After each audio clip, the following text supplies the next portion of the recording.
I was mid-conversation with the head of international partnerships when my phone buzzed. A text from my boss: "Congratulations, Rachel. We're promoting Lisa instead of you. She's a real team player." No punctuation. Just that smug undertone I could hear even in silence. I glanced up from the screen and met his eyes across the gala hall. He was smiling, glass raised like he just delivered a toast rather than a blow. I didn't flinch or blink. Instead, I slowly set down my champagne flute, excused myself from the conversation with a smile, and walked toward him, heels clicking over the marble like a countdown. When I reached him, I handed over a crisp cream envelope. "Thanks for the opportunity, boss," I said evenly. He took it, confused, still smiling. He had no idea what was inside. None of them did. What they thought was a blind side was already part of my plan. I joined Easton and Lowe Consulting at 29, a pivot from a struggling tech startup that burned out before it ever took off. I thought I'd try something safer: structure, stability, room to grow. 10 years later, I was their top strategic analyst.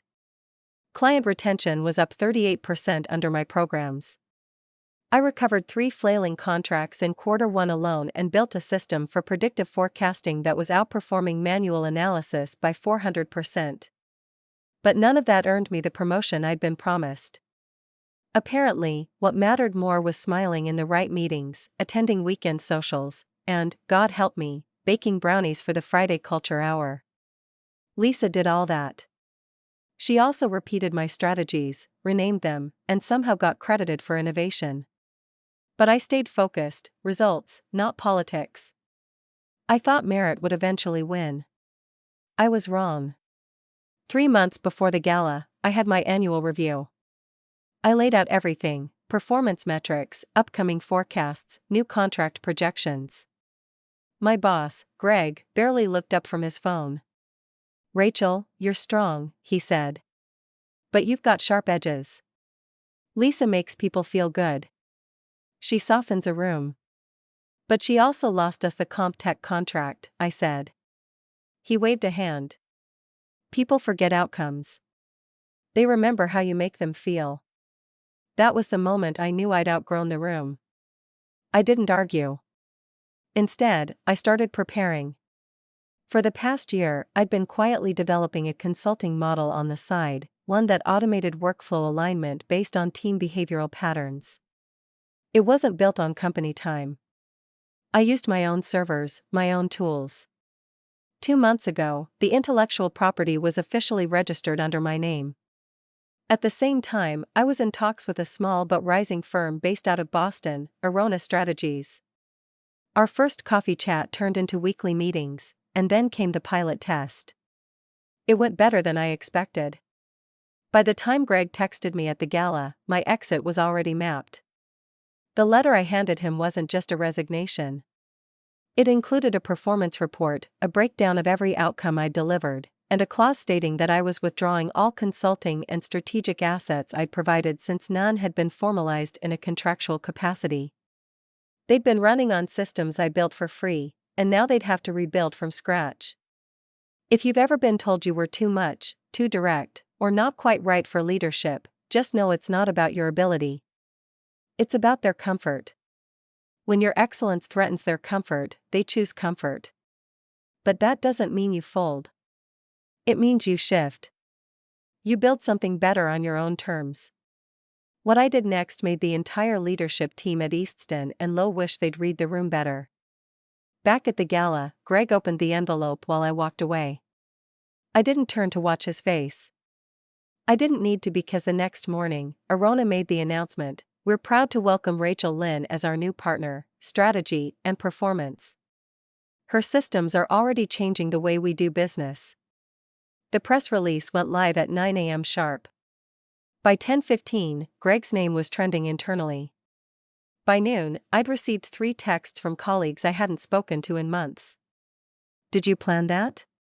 Yes. Yes, I did. And I was just getting started. By Monday morning, the tone inside Easton and Lowe had shifted from smug to scrambled. Emails flew, Slack channels pulsed, and Lisa, freshly crowned with a title she didn't earn, floated into the Monday check-in like she just solved climate change.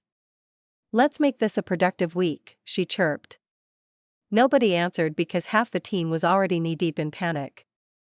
The system they were using to track workflows, the forecasting template that kept client deliverables ahead of schedule, had been running on protocols I created, undocumented, self-maintained, never officially integrated. And now it was gone. Why?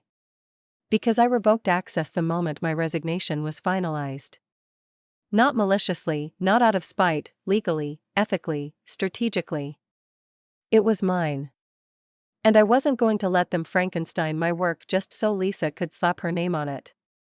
By Wednesday, the first client email landed, "Hey, just wondering why we haven't received this week's forecast." Then came another, "We're noticing some unusual delays.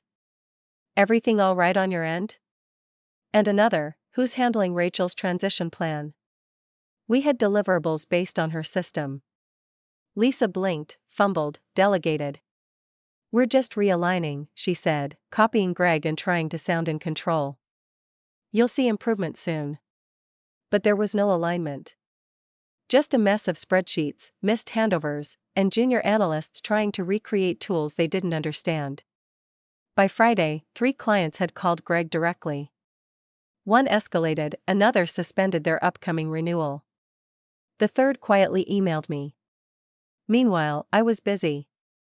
Arona's office in Boston wasn't some utopia, but the difference was obvious. Respect was baked into the culture. No one asked me to tone it down or soften my approach. They asked for results and trusted me to deliver them. In my second week, I pitched a cross-departmental deployment of my system. By the third, we were in rollout.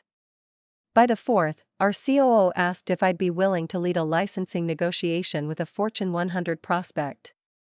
"You've built something real," she said. "We don't need polish. We need precision." Imagine that, being valued for what I actually do. Back at Easton and Lowe, Lisa was unraveling her big ideas, buzzwords, and leadership. She organized team bonding brunches and posted motivational quotes on the company's Slack like that could plug the gaping holes in operations. The analysts, my former team, were exhausted, working late, redoing basic tasks because no one had access to the automated triggers I'd built into the system. Greg was too proud to admit he'd fumbled the bag, too slow to grasp that he'd bet the future of the department on the wrong person. One afternoon, a junior analyst named Priya messaged me privately. "Just wanted to say, you were the glue here. It's chaos now." I didn't gloat. I just thanked her. Then I got back to work because I had something better than revenge. I had momentum. Arona's growth was accelerating. My system, now branded under a new name, was being tested in 3 different industries: healthcare, retail, and manufacturing, each one showing significant performance boosts. 2 weeks after I left, Greg scheduled a team pulse check meeting. Lisa opened with a shallow pep talk followed by a slide deck so generic it could have been AI generated.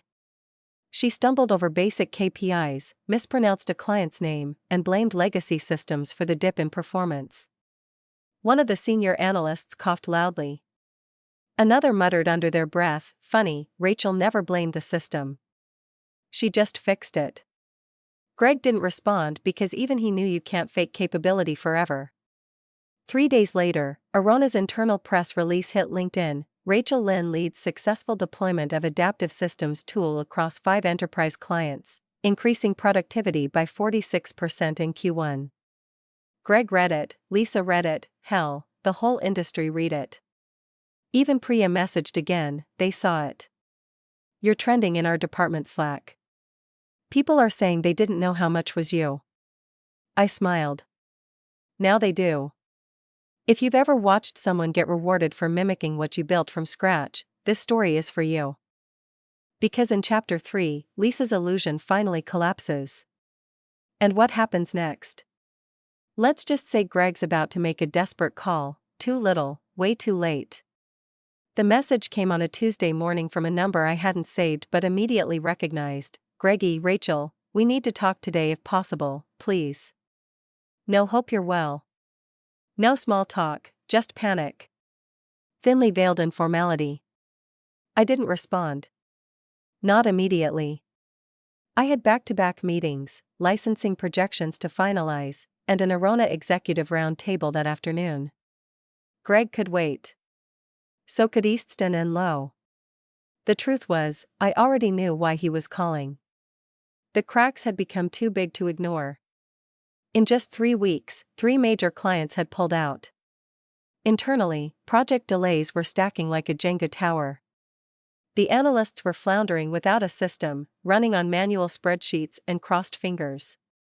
Lisa was on damage control, hosting emergency morale Zooms and offering cookie-cutter pep talks about adapting through turbulence. One of my old teammates forwarded me a screenshot of her latest Slack message. Let's remember, pressure creates diamonds. The reply, then why does everything feel like it's imploding? When I finally opened Greg's message later that night, I didn't reply with a yes or a no. I simply said, I have 15 minutes between 9:30 and 9:45 tomorrow. Your move. He called at 9:31.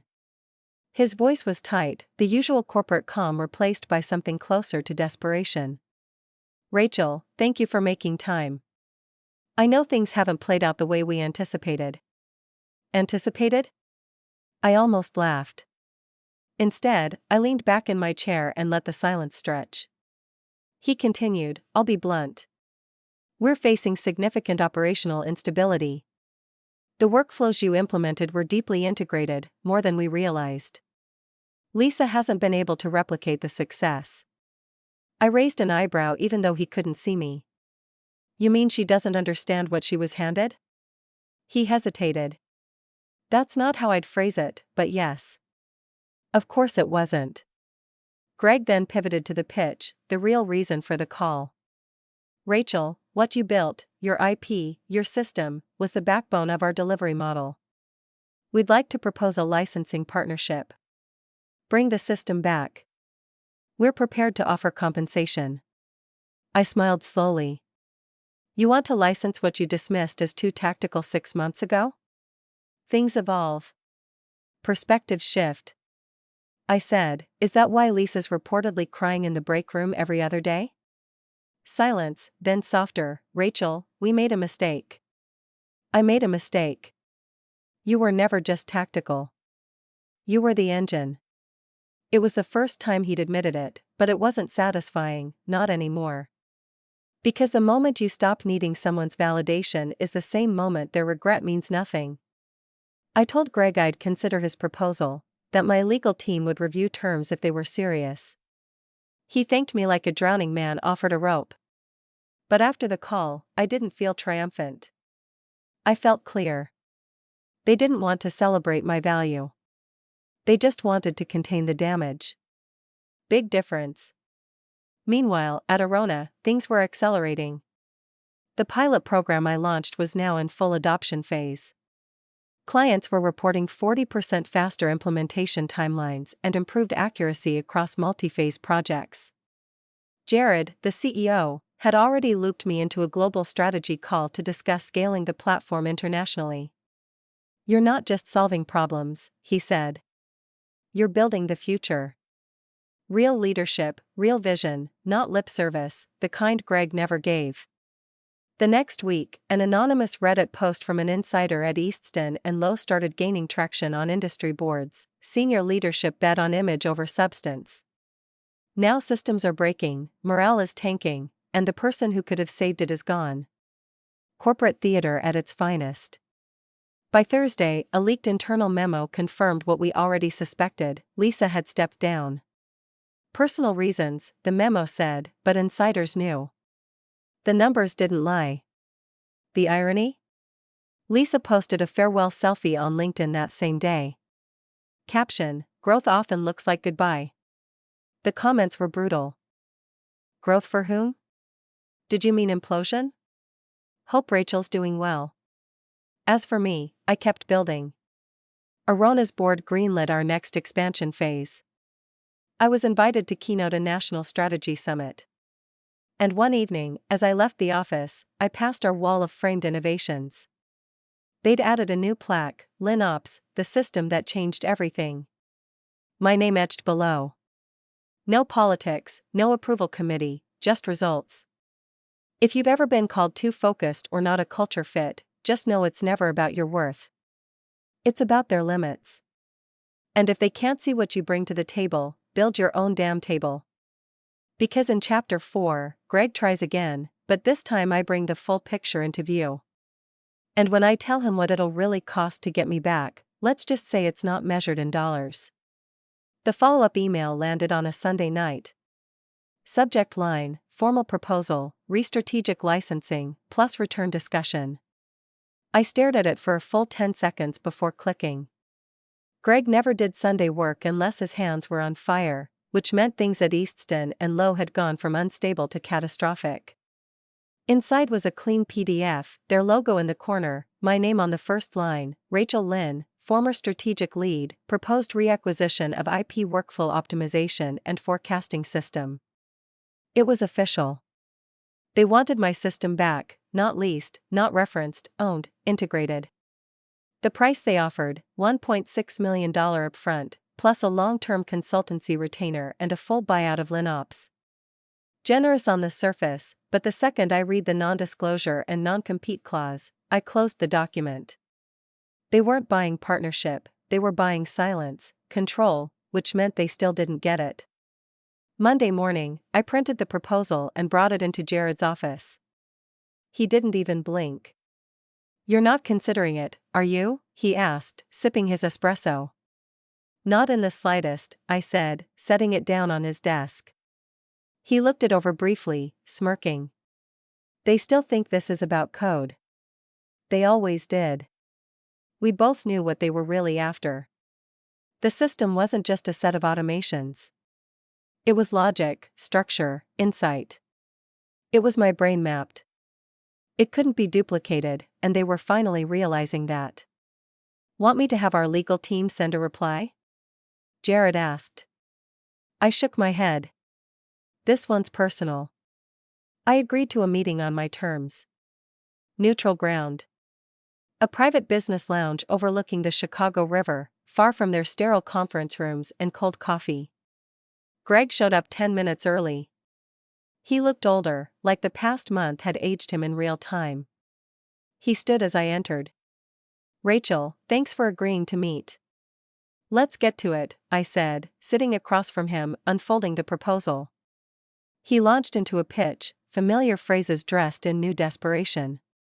"This is an opportunity to heal old wounds, to bring you back into the fold. We'll support the system fully this time." I let him speak. Then I flipped the proposal around and slid it back across the table. "You want the system? You'll need more than money." His brow furrowed. "You want equity?" I shook my head. "No, Greg. I want an acknowledgement." He blinked. "Of what?" I leaned forward. "Of the fact that you ignored my work, dismissed my voice, and handed over my promotion to someone who couldn't manage a spreadsheet, let alone a team." He opened his mouth, but I didn't stop. "I submitted 3 proposals over 2 years. You declined them all, not based on data, but because I didn't fit your mold. I didn't host team brunches. I didn't play social politics. I just delivered." He looked away.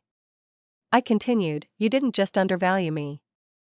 You taught a team full of women and underrepresented professionals that showing up, exceeding expectations, and building quietly wasn't enough, that if they didn't perform like Lisa, they didn't belong." Silence stretched between us. Finally, Greg spoke. "You're right. I didn't expect that." "Not fully." But he wasn't finished. "I've had to explain your absence in 4 board meetings. I've had to reassign clients who refused to work with anyone but you. And I've lost good people, people who left because they saw what happened to you." "Then let me be very clear," I said calmly. "If you want access to what I built, you issue a public acknowledgement of the system's creator by name. You retract the credit that was mistakenly assigned to Lisa. You publish it in your quarterly shareholder brief and in your client newsletter." His face paled. That's unprecedented. So was your dismissal of my work. He exhaled slowly, the weight of it settling. And if we agree, then we talk about a limited-term license. Nothing more. LinOps remains mine. My name remains on it. He nodded slowly. I'll need board approval. I know, I said. They'll say yes because they're bleeding. Later that night, I got a message from Priya again. We just saw the internal doc you gave Greg. Word is you demanded public credit. We're all watching and cheering. I smiled. It wasn't about revenge. It was about correction, undoing the quiet erasure that happens when competence is passed over in favor of charisma. If my push shifted the narrative for just one person still inside that building, then it was worth every second. The shareholder memo was published exactly 12 days after our meeting. Page 3, second column, we acknowledge that the systems formerly referred to as internal workflow innovations were originally conceived, developed, and implemented by Rachel Lynn, former senior strategy analyst. We regret the prior lack of attribution and extend our full credit and appreciation for her intellectual contributions. Beneath it, my name in bold, in full. It wasn't an apology, not exactly, but it was a confession. And more importantly, it was public. The industry noticed fast. That same week, I received 5 LinkedIn messages from strategy directors at rival firms. One wrote, I knew something was off. You were always the engine. Glad they finally admitted it. Another simply said, Queen behavior. But the one that hit hardest came from a name I hadn't seen in years, Sasha, my mentor from my first job out of college. A woman who taught me how to read the politics under the data. Who once told me, keep the receipts. They'll come in handy. Just saw the shareholder note. I never doubted it. They're lucky you didn't sue. I smiled. She wasn't wrong, but I wasn't interested in dragging them through courtrooms. I didn't want headlines for a settlement. I wanted the truth. And now it was out. Back at Arona, everything was scaling. The LinOps system was in final negotiations for global licensing to a major multinational. Our pilot in Southeast Asia reduced regional onboarding time by 61%. Jared offered me a new title, Executive Vice President, Global Innovation and Systems Intelligence. Not flashy, not performative, accurate. It came with a seat at the table, not because I lobbied for it, but because I built the structure the table needed to stand. 3 months later, I was invited to speak at the Women in Leadership Summit. They gave me the afternoon keynote right after the Vice President of Strategy at none other than Easton and Lowe, yes, Greg's replacement. I stood backstage as she delivered her polished slides and future-forward promises. I didn't feel bitter. I felt free. When my turn came, I walked up to a room of 800 professionals, many of them women who'd been told they were too much, too sharp, too focused on results. I didn't talk about my resume. I talked about the silence, the kind that happens when you do exceptional work and no one claps. The kind of silence that follows your ideas into meetings only to have someone else present them louder, shinier, with a wink.